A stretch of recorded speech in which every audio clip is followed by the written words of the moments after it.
Bueno. Creo que somos todos por el momento, ya saben chicos, cómo nos organizamos en el chat. Pongan por favor su nombre y su apellido y ya están registraditos. Los que no se pudieron conectar por algún motivo, no hay ningún problema, tenemos consideración, ¿sí? Bueno, el día de hoy nos toca hablar sobre los lípidos. Estamos hablando prácticamente de las moléculas orgánicas. Anteriormente estábamos hablando de las proteínas, hablamos de los carbohidratos y ahora corresponde hablar lo que respecta a los lípidos, ¿verdad? Prácticamente cuando uno habla de los lípidos, ¿verdad? Automáticamente piensa en las grasas, ¿verdad? Sí, ¿verdad? Prácticamente en esta parte hablamos de las grasas, pero también incluye otras cosas como serían los aceites y las ceras. Son entonces compuestos orgánicos, ¿verdad? Estos prácticamente no se diluyen en solventes polares, ¿verdad? No así en solventes apolares o por sustancias hidrocarbonadas se pueden llegar a disolver. Prácticamente realizan un montón de funciones, ¿verdad? Dentro de los seres vivos, ¿verdad? Pueden ser justamente como una fuente de reserva energética, eso ya lo saben. También constituyen componentes estructurales, ¿verdad? Muy importante a nivel de la membrana celular, ¿verdad? Que eso también vamos a ir hablando, también cumplen funciones importantes para creación de ciertas sustancias. Bueno, entonces vamos a empezar. ¿Cómo podemos definir a los lípidos? Ya les estaba dando una pequeña introducción. Y podemos definirlo como compuestos orgánicos que se encuentran, obviamente, a la par de que se encuentran en los animales y las personas, también se encuentran a nivel vegetal o en las plantas. La cantidad sí es mínima, ¿verdad? Pero se encuentra cierta proporción. Podemos denominarlo también como sustancias oleosas, ¿verdad? En este caso hablamos de las grasas solubles y estas, como les mencioné anteriormente, ¿verdad? No se diluyen prácticamente en solventes orgánicos, digo bien, ¿verdad? Se diluyen en solventes orgánicos como lo son, menciona aquí éter, cloroformo, benceno, existen otros, ¿verdad? Pero prácticamente no se pueden diluir en lo que sería sustancias acuosas o que tengan, digamos, moléculas de agua. Porque recuerden que la estructura química de los lípidos dificulta de cierta forma esta dilución. Y aquí, ¿verdad? Nada más le hice un pequeño cortecito histológico, o sea, cómo se puede ver la grasa en diferentes estructuras. Obviamente si estamos haciendo un corte, un tejido adiposo propiamente dicho, ¿verdad? No se pueden ver estas estructuras que vemos aquí. En este caso sería un órgano que tiene ciertas reservas lipídicas, ¿verdad? Y se ven como pequeñas cavernitas, ¿verdad? Sin nada adentro. ¿Por qué? Porque para hacer las tinciones o para poder teñir los tejidos, ¿verdad? Cuando se va a mirar a nivel microscopio, ¿verdad? Se usan también diluyentes, entonces esos diluyentes que generalmente están mencionados aquí, ¿verdad? Diluyen de cierta forma la grasa y por ende se ve de esta forma, ¿verdad? Y si es que agrandamos más, obviamente se pueden ver como pequeños kilomicrones o como pequeñas micelas, ¿verdad? Como pequeñas gotitas de grasa que están constituyendo estas estructuras. Bueno, en cuanto a generalidad, esto ya hablamos también en clases anteriores de bioquímica, podemos decir que las grasas son moléculas anfipáticas. ¿Se recuerdan que era esa palabra? Anfipáticas son estructuras o son moléculas que tienen dos extremos. Un extremo hidrófilo, si pueden apagar su microfonito, todavía no puedo ver quién es. Gloria, de silencio.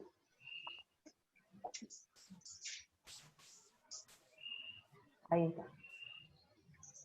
Gloria, desactiva por favor tu micrófono porque se escucha los ruiditos.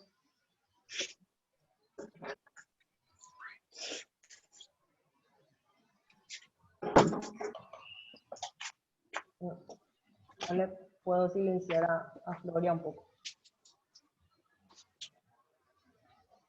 Bueno, continuamos nomás. Bueno, tienen dos extremos, ¿verdad? Una sección hidrófila, ¿verdad? O a la cual le gusta el agua, y una sección hidrófoba, ¿verdad? O que prácticamente no le gusta el agua,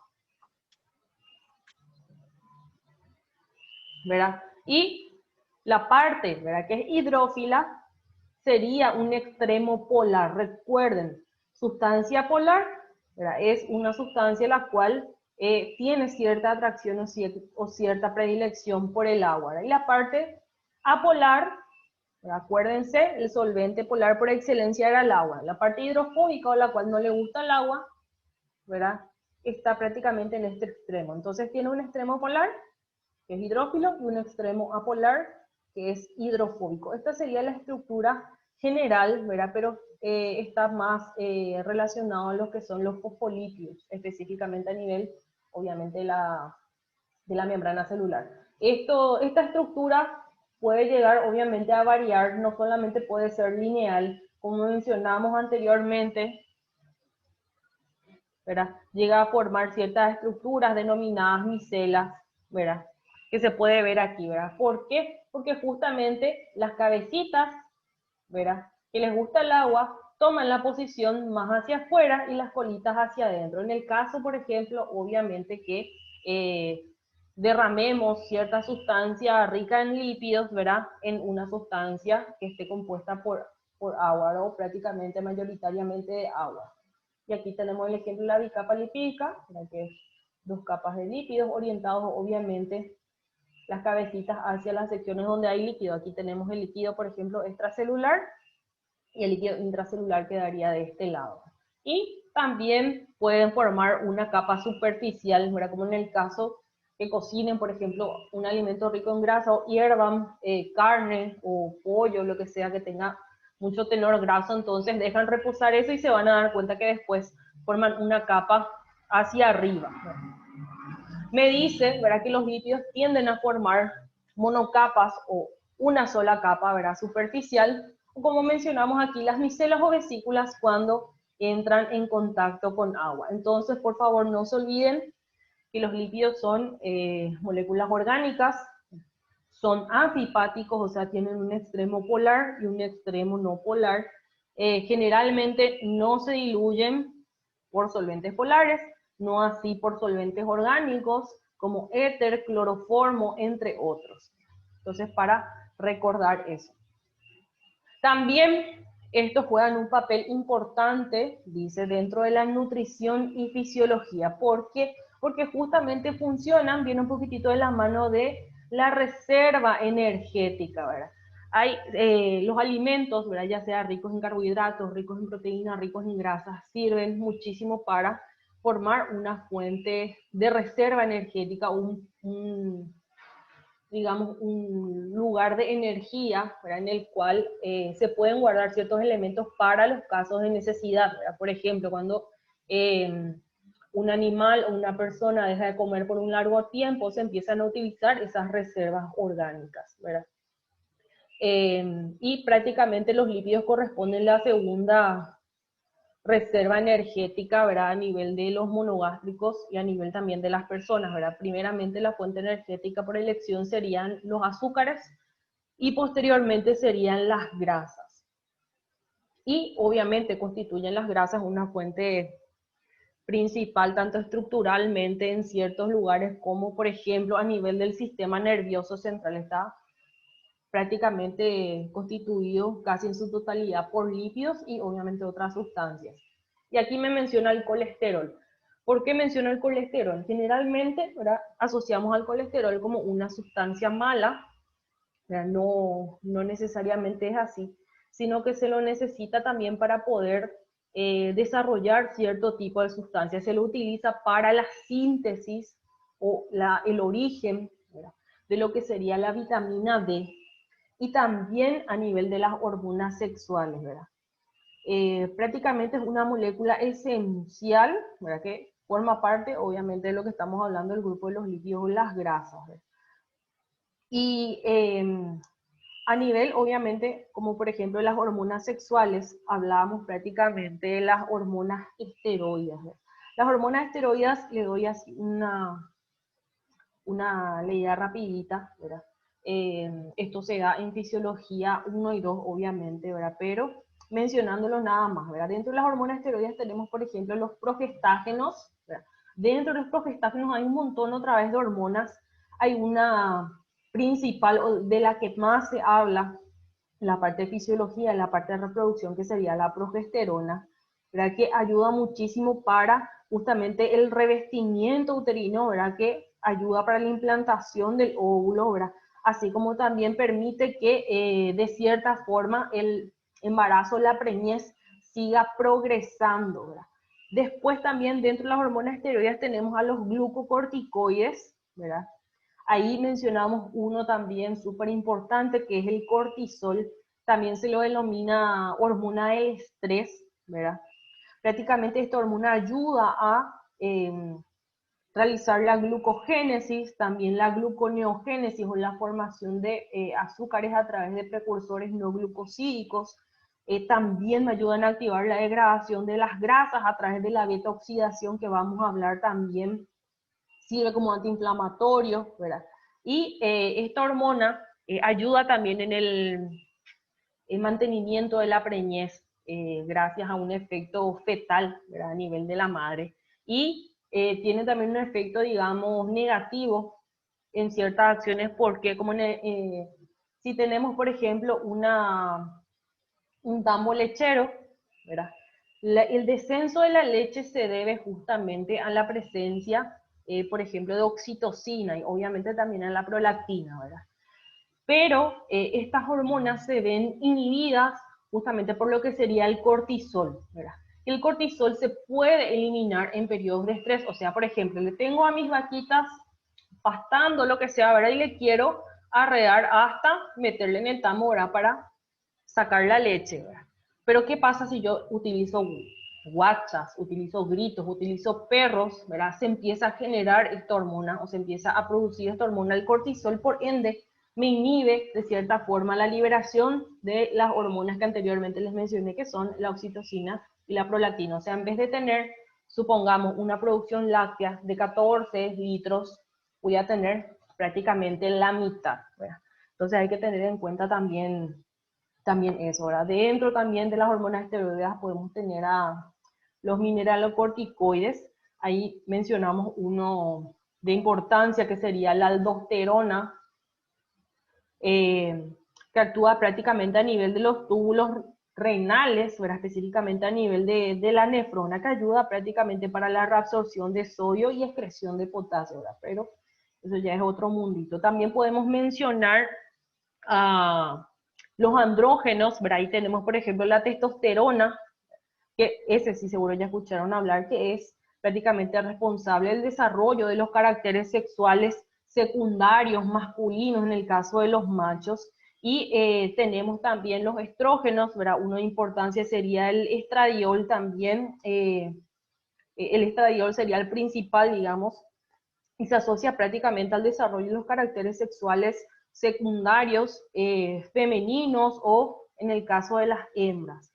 Y también obviamente actúa junto con la progesterona para cumplir el ciclo estral normal en el caso de las hembras. ¿Verdad? Eso así, una repasada rapidita. Y también cumple una función estructural específicamente a nivel de la membrana celular. Por favor, no se olviden. Aquí tenemos, por ejemplo, el colesterol, que ayuda de cierta forma a mantener esa estructura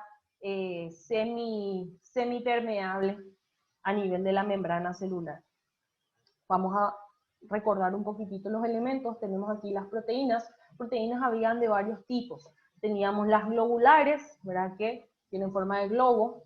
Las periféricas, que podían estar tanto afuera como adentro. Aquí aquí está la periférica. La proteína integral o transmembranal, que es esta, ¿verdad? Que va desde un lado a otro de la membrana celular, ayudando de cierta forma como canal a ciertas sustancias que no son o que no pueden difundir, mejor dicho, a través de los lípidos. Generalmente son sustancias hidrofílicas las que atraviesan por aquí, ¿verdad? O estructuras grandes. Tenemos también carbohidratos o glúcidos, anclados a proteínas que sirven como, como receptores de información, ¿verdad? Entre otros tipos de elementos.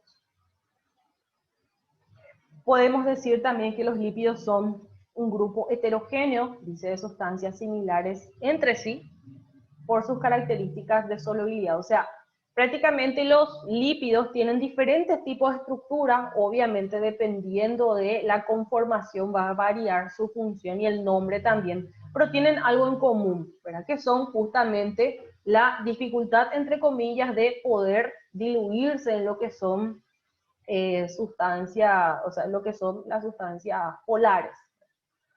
Me dice que no forman estructuras macromoleculares como los polipéptidos o los polisacáridos, o sea, no son tan complejos. Bueno, desde el punto de vista biológico, me dice que los lípidos son importantes por, uno, componentes esenciales de los seres vivos. Ya mencionamos por qué específicamente, obviamente a nivel de la membrana celular, para no decir el 100%, un 80-85% lo constituyen los lípidos, ¿verdad? En cuanto a la estructura de la membrana celular. Es lo que permite ese aislamiento y de cierta forma también comunicación con lo que son los elementos tanto por dentro y fuera de la célula, ¿verdad? Permite ese dinamismo, ¿verdad? Entonces es bastante importante para los seres vivos a nivel celular. También me dice que los animales forman el principal material de reserva energética, que son los triglicéridos o grasas neutras. Así como también desde el punto de vista nutritivo, los lípidos de los alimentos son importantes fuentes de energía por su alto contenido calórico. Bueno, la mayoría de las grasas que nosotros consumimos generalmente están en forma de grasas neutras, también denominados triglicéridos o triacilglicéridos, también se los puede decir. ¿Por qué? ¿Por qué también esa denominación de triacilglicéridos? Porque son prácticamente triésteres de glicerol y 3 ácidos grasos, ¿verdad? O sea, se forma por 3 ácidos grasos diferentes. Prácticamente cuando consumimos los alimentos, ¿verdad? Como les dije, generalmente la mayoría son de esta forma, ¿verdad? Y estas grasas se tienen que desdoblar. Estas grasas se desdoblan, ¿verdad? Ya a nivel gástrico y a nivel intestinal, y posteriormente se deben de guardar, como muestra aquí, como fuente de reserva. Para que se guarden como reserva, ¿verdad? Tienen que transformarse nuevamente en lo que serían triglicéridos, ¿verdad? Entonces, prácticamente los triglicéridos son material de reserva para lo que son los monogástricos. ¿Por qué? Porque la mayoría de los alimentos ricos en lípidos lo constituyen los triglicéridos. Así como también me dice que vehiculizan vitaminas liposolubles. Hay las grasas, ¿verdad? Llegan a formar elementos que se llaman apoproteínas, ¿verdad? Que prácticamente ayudan a transportar ciertas sustancias que son ricas en lípidos. Pueden enviar también grasas, ¿verdad? Como colesterol, grasas saturadas, insaturadas, y también vitaminas, en este caso, que están constituidas por lípidos. Por mencionar nada más, tenemos a la vitamina A, la vitamina D, E y la K. Me dice también que numerosas sustancias de notable actividad fisiológica están relacionadas con este grupo de compuestos, las hormonas y algunas vitaminas, que eso prácticamente ya hablamos, ¿verdad? Las hormonas esteroidas, que mencionamos unas cuantas, y en cuanto a las vitaminas, ¿verdad? Específicamente para la síntesis, por ejemplo, de vitamina D.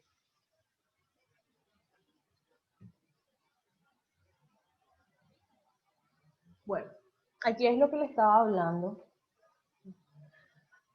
Generalmente cuando nosotros consumimos un alimento rico en lípidos, ¿verdad? Adquirimos una gran cantidad, justamente lo que les mencioné, que son los triglicéridos, ¿verdad?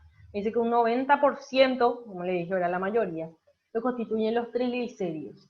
Estos triglicéridos, ¿verdad? Para que se puedan absorber y se puedan guardar, tienen que desdoblarse. Recuérdense lo que vimos también nosotros a nivel de proteínas. Para que se puedan absorber las proteínas, se tenían que justamente desdoblar hasta lo más mínimo, que son justamente los aminoácidos. Bueno, en este caso, los triglicéridos digamos, se descomponen en monoglicéridos, en glicerol y ácidos grasos libres, ¿verdad? Estos triglicéridos, ¿verdad?, se van a desdoblar por acción de ¿quién? ¿Quiénes son los que rompen las sustancias? Son las enzimas, ¿verdad? Prácticamente hay una nula degradación de las grasas a nivel de la boca, ¿verdad? Porque recuérdense que los carbohidratos sí ya empiezan su degradación a nivel de boca por la alfa-amilasa salival, pero ya empiezan a desdoblarse a nivel justamente de intestino y estómago gracias a ¿quién? A la lipasa gástrica, entre un 10 a 30%, y principalmente por la lipasa pancreática, que sería entre un 50 a 70%. Estos triglicéridos se desdoblan, como les dije, a monoglicéridos, ácidos grasos y a glicerol también, ¿pues? Y llegan a formar micelas. Estas micelas son las que van a absorberse a nivel intestinal y, como les dije, no es que se van a guardar de esa forma, sino que se tienen que resintetizar o prácticamente volver a convertir lo que sería triglicéridos para llegar a formar lo que sería el tejido adiposo como fuente energética. Obviamente cuando tenemos un exceso en cuanto a consumo de grasas, ¿verdad?, y no tanto la eliminación de las mismas, se genera la acumulación de la misma, llevando a lo que sería la obesidad y obviamente también a otros tipos de trastornos metabólicos.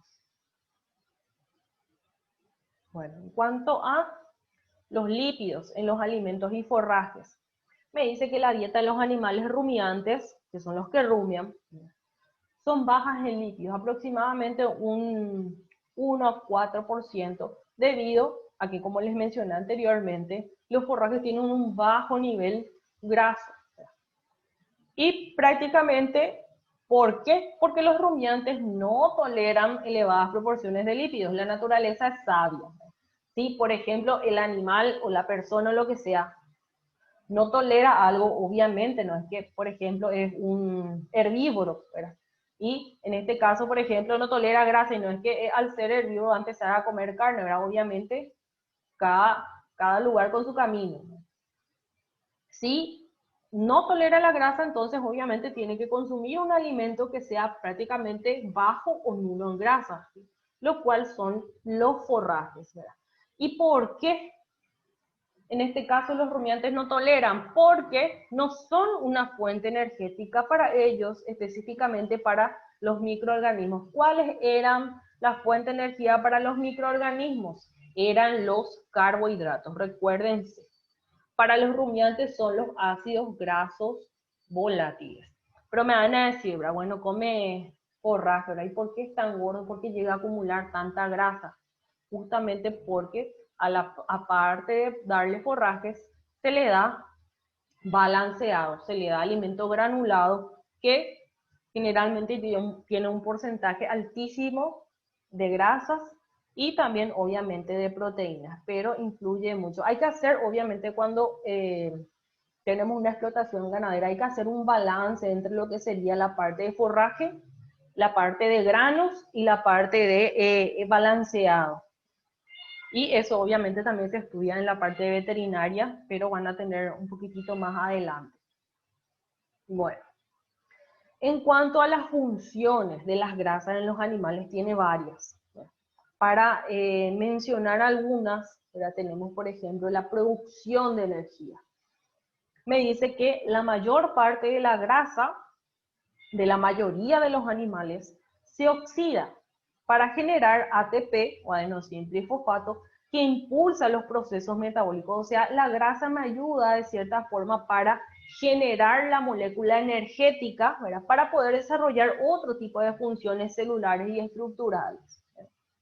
Generalmente este proceso de oxidación, como les mencioné anteriormente, se le dice también beta oxidación, ¿verdad?, el cual es un proceso catabólico de catálisis o destrucción de los ácidos grasos, ¿verdad?, en el cual se sufre una remoción, ¿verdad?, mediante la oxidación, ¿verdad?, de un par de átomos de carbono sucesivamente en cada ciclo de lo que sería este proceso de beta-oxidación, ¿verdad?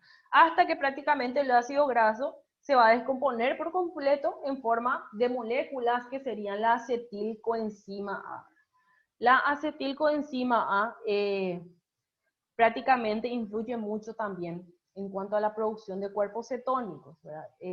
La producción de cuerpos cetónicos o cetonas llega a generar también cierto tipo de patologías, específicamente a nivel de los rumiantes. ¿Por qué? Porque se empieza a desdoblar estas reservas grasas, ¿verdad? Al no haber, por ejemplo, al no haber, digamos, una cierta cantidad de azúcares disponibles, entonces se empiezan a destruir lo que serían las reservas grasas o empieza la lipólisis, ¿verdad? Y esto se da más en animales, por ejemplo, que están o que tienen una alimentación deficiente, o en el caso, por ejemplo, de bovinos que están dando de mamar o que tienen una alta producción de leche, ¿verdad? En la cual se necesita mucha energía, ¿verdad?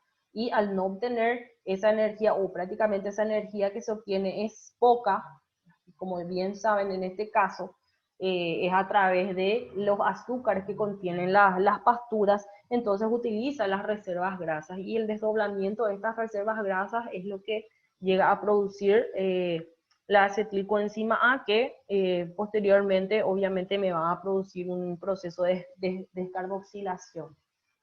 Bueno, en cuanto a la producción de calor, me dice que algunas células especializadas como la grasa parda en los animales homeotermos o los cuales se autorregula, digamos, la temperatura corporal. Los poiquilotermos son, menciono nada más, ¿verdad? Los animales que no pueden regular su temperatura corporal, como en el caso de los reptiles. Los homeotermos sí lo pueden hacer.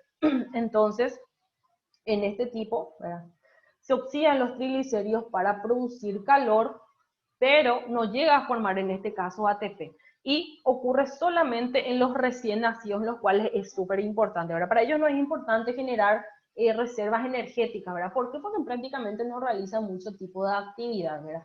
Pero sí necesitan llegar a mantener una temperatura constante, porque si no, prácticamente pueden llegar a morir de eso.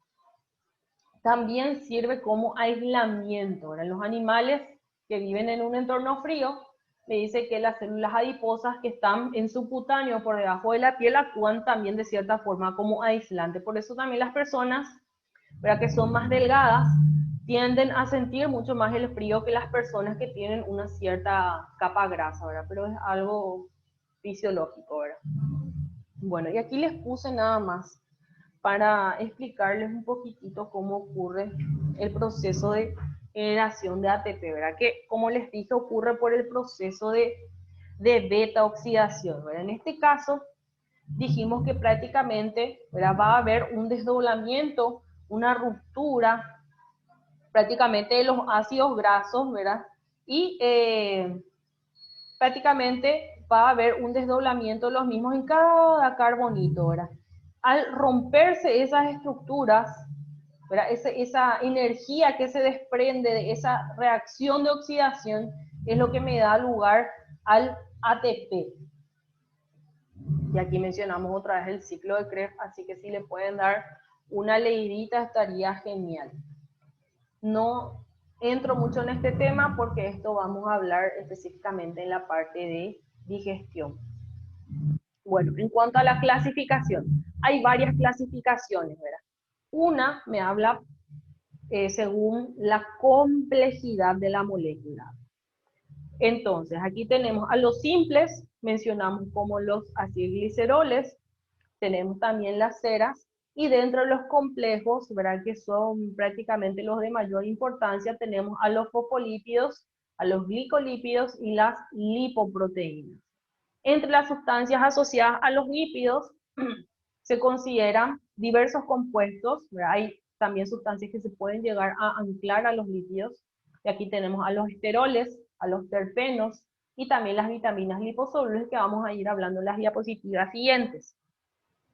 Me dice también que en la molécula de casi todos los lípidos se encuentran ácidos orgánicos monocarboxílicos, o sea, ácidos orgánicos que tienen un solo carbono, denominados ácidos grasos. ¿Cómo podemos denominar los ácidos grasos?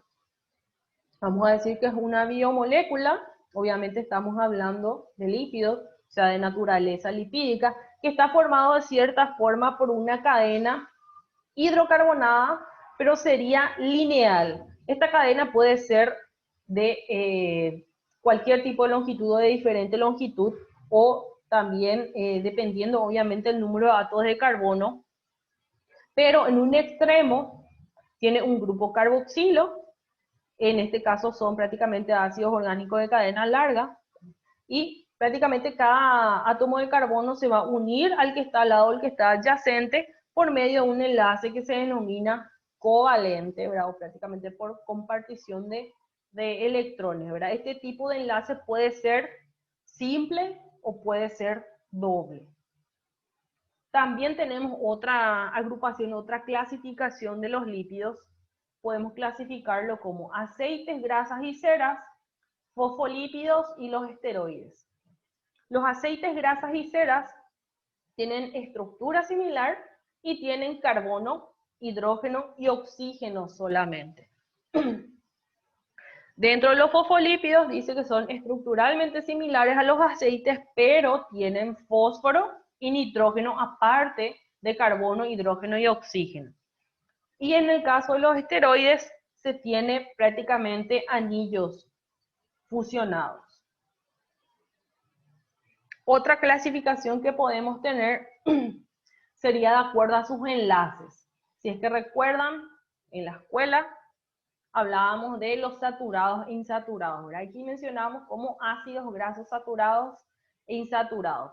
Los ácidos grasos de origen animal me dice que poseen generalmente un número par de átomos de carbono, entre 4 y 26, obviamente puede variar entre más y menos, pero ese sería un promedio. Y pueden ser saturados, insaturados o poliinsaturados. Saturado generalmente se refiere a la presencia de enlace simple, insaturados a la presencia de enlace doble, un solo enlace, y poliinsaturados la presencia de varios enlaces dobles. Y aquí menciona, por ejemplo, el ácido linoleico, ¿verdad? El ácido linoleico, que seguro ya escucharon, también es un ácido graso esencial, prácticamente sería de la parte del omega 6, al decir que es un ácido graso esencial, así como mencionamos en clases anteriores los aminoácidos esenciales. ¿A qué nos referimos con esencial? Que el organismo no lo puede sintetizar o no puede crear y se tiene que adquirir a través de la dieta. Es prácticamente, en este caso, un ácido graso poliinsaturado que tiene, en este caso, dos dobles enlaces. Después tenemos, dicen los lípidos animales, los ácidos grasos más abundantes son los que poseen entre 16 a 18 átomos de carbono. Y aquí tenemos lo que le estaba explicando. Ácido graso saturado, ¿verdad? Significa que yo no tengo aquí dobles enlaces. No miren esto porque esto es un tipo de grupo funcional, que es otra cosa. COOH, grupo carboxilo, recuérdense.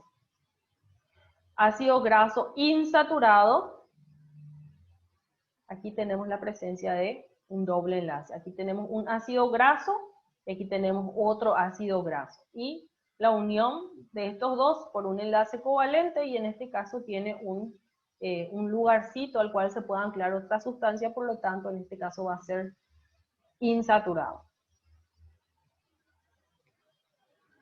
Los aceites, las grasas y las ceras tienen tres cosas en común, dice, esto ya lo mencionamos, que prácticamente tienen carbono, hidrógeno y oxígeno. Me dice que contiene... Me dice que contiene una o más subunidades de ácido graso, ¿verdad? Como mencionamos aquí, puede tener uno, dos o más ácidos grasos, las cuales son largas cadenas, dice, de carbono e hidrógeno con un grupo carboxilo en su extremo. Tenemos otra vez aquí, un grupo carboxilo. Puede ser de esta forma o puedo escribirlo lineal, ¿verdad? Dependiendo también de el libro que están mirando, ¿verdad? Puede variar en cuanto a la conformación. Por lo general, dice, no tiene estructuras en forma de anillo, ¿verdad? O no tienen esa estructura cíclica o como de formas en estas sustancias, ¿verdad? Aquí tenemos, por ejemplo, un ácido graso saturado, ¿verdad? Un ácido graso saturado generalmente son las grasas duras, ¿verdad? Como la manteca, margarina, ¿verdad? Que justamente esa solidez o esa solidificación se da por la presencia de enlaces simples, ¿verdad? No hay más lugar donde se pueda anclar otra sustancia. Y aquí tenemos mi grupo carboxilo. Ácidos grasos insaturados, ¿verdad? Generalmente son sustancias más líquidas, como en el caso, por ejemplo, de aceite de cocina, ¿verdad? Que se debe justamente a la presencia de dobles enlaces. Y aquí, por ejemplo, tengo un doble enlace, ¿verdad? En el cual se puede anclar otra sustancia aquí. En el caso, por ejemplo, que yo le pongo un hidrógeno acá y otro hidrógeno acá, este doble enlace va a desaparecer. Entonces aquí tenemos. Y esta es la misma cosa, aquí nada más me muestra también un tipo de ácido graso insaturado.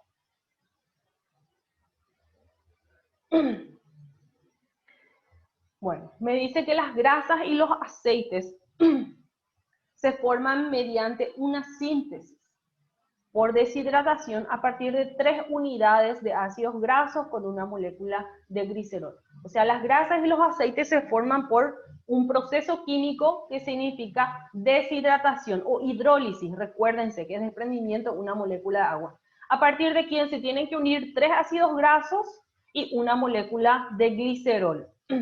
A esto se lo denomina genéricamente triglicéridos o grasas neutras, que eso ya lo vimos también. Dichas grasas y aceites contienen una alta concentración de energía química, 2 a 3 veces más que los azúcares y las proteínas. O sea, las grasas y los aceites son mucho más energéticos que las proteínas y los azúcares. Las grasas y aceites son almacenados en forma de energía a largo plazo en los mamíferos superiores, ¿verdad? Como una capa de lípidos. Las capas de lípidos pueden ser, obviamente, a nivel de subcutáneo y también pueden llegar a incorporarse intracelularmente o extracelularmente. Intracelularmente adentro de la célula y extracelularmente ya prácticamente en la periferia de lo que serían los órganos. Generalmente se acumula más en subcutáneo, alrededor de hígado, alrededor del riñón y también en el pericardio o alrededor del corazón, ¿verdad? Esos son los lugares donde más podemos encontrar reservas grasas, ¿verdad? Y aquí tenemos entonces grasas y aceites, entonces síntesis por deshidratación a partir de 3 unidades de ácidos grasos. Aquí tengo mi glicerol, tiene esta estructura, mi ácido graso. 3 ácidos grasos más glicerol, dice. Ácido graso, ácido graso, ácido graso y mi glicerol aquí. Y se desprende agua. Entonces así se forma lo que son mis triglicéridos. 3 moléculas de ácido graso y un glicerol con desprendimiento de agua. Luego tenemos a las ceras, que son iguales o similares, mejor dicho, que las grasas. Son saturados. Recuérdense, cuando es duro, es saturado, ¿verdad? Y se debe a la presencia de enlaces simples. Forman un recubrimiento impermeable en hojas y tallos de plantas. Animales sintetizan ceras como impermeabilizante para pelo, plumas y exoesqueleto, ¿verdad? Eso se puede ver, ¿verdad? En el caso de las plumitas o en el caso de las aves, cuando se bañan, ¿verdad? Se van a dar cuenta de cómo que corre otra vez las gotitas de agua. Y eso se debe a la presencia de ceras, ¿verdad? Que se producen a nivel, obviamente, de las plumas, en la base de las plumas, y ellos cuando se acicalan van esparciendo, digamos, esos elementos, ¿verdad? Y también en el caso